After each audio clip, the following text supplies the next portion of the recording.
صدیوں پہلے دریائے نیل کے کنارے ایک ایسی تہذیب جنم لیتی ہے جو آنے والے ہزاروں برسوں تک دنیا کو حیران کرے گی۔ یہ وہ سرزمین تھی جہاں فرعون زندہ خدا سمجھے جاتے تھے، جہاں موت ایک اختتام نہیں بلکہ اگلی زندگی کا آغاز تھی، اور جہاں پتھروں میں چھپے راز آج بھی سائنسدانوں کو سوچنے پر مجبور کرتے ہیں۔ کہانی شروع ہوتی ہے پرانے مصر کے سنہری دور سے، جب فرعون خوفو نے ایک ایسا خواب دیکھا جسے دنیا آج گریٹ پیرامڈ آف گیزا کے نام سے جانتی ہے۔ عمارت سبن کس نے بنائی اور کیوں اس کی پیمائشیں ستاروں کے ساتھ ملی ہوئی ہیں؟ یہ سوال آج بھی سائنسدانوں کے لیے ایک گہرا معمہ ہے۔ کچھ مورخین کہتے ہیں کہ اسے 20 سال میں لاکھوں مزدوروں نے بنایا۔ کچھ محققین کا ماننا ہے کہ اس میں ایسی انجینئرنگ تکنیکیں استعمال ہوئیں جو اس زمانے میں ممکن ہی نہیں تھی۔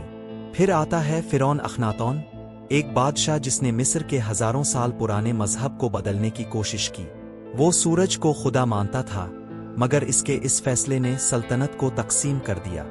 اس کے بعد تخت پر آیا توتن خامان، وہی کم عمر بادشاہ جس کی قبر 1922 میں دریافت ہوئی اور جسے دنیا نے کنگ ٹٹ کے نام سے شہرت دی۔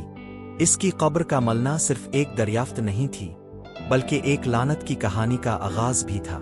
وہی لعنت جس نے کئی ماہرین آثار قدیمہ کو بیمار کیا، کچھ کو مار دیا، اور دنیا میں ممی کی لعنت کے نام سے خوف پیدا کر دیا۔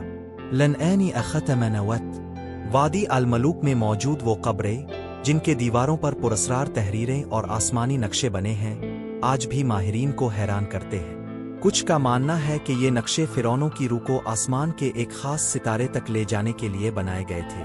کچھ تحقیق کے مطابق پیرامڈز زمین پر یوں بکھرے ہوئے ہیں جیسے آسمان میں موجود جورائن بیلٹ کے ستارے۔ پھر آتی ہے کلیوپیٹرا کی کہانی، آخری فرعون ملکہ جس کی حکمت، طاقت اور حسن نے روم کو تک ہلا کر رکھ دیا، لیکن اس کی قبر آج تک نہیں ملی۔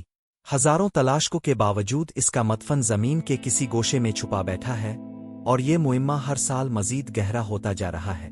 مصر کی تہذیب صرف بادشاہوں اور قبروں کی داستان نہیں، بلکہ جادو، علم، فلکیات، طب، ریاضی اور تعمیراتی مہارتوں کا وہ مجموعہ ہے جس کا کوئی دوسرا مقابلہ نہیں کر سکا۔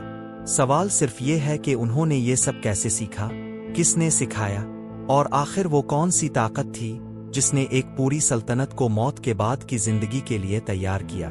ہر دور، ہر بادشاہ اور ہر پیرامڈ کے پیچھے ایک ایسی کہانی ہے جو ابھی مکمل طور پر سامنے نہیں آئی۔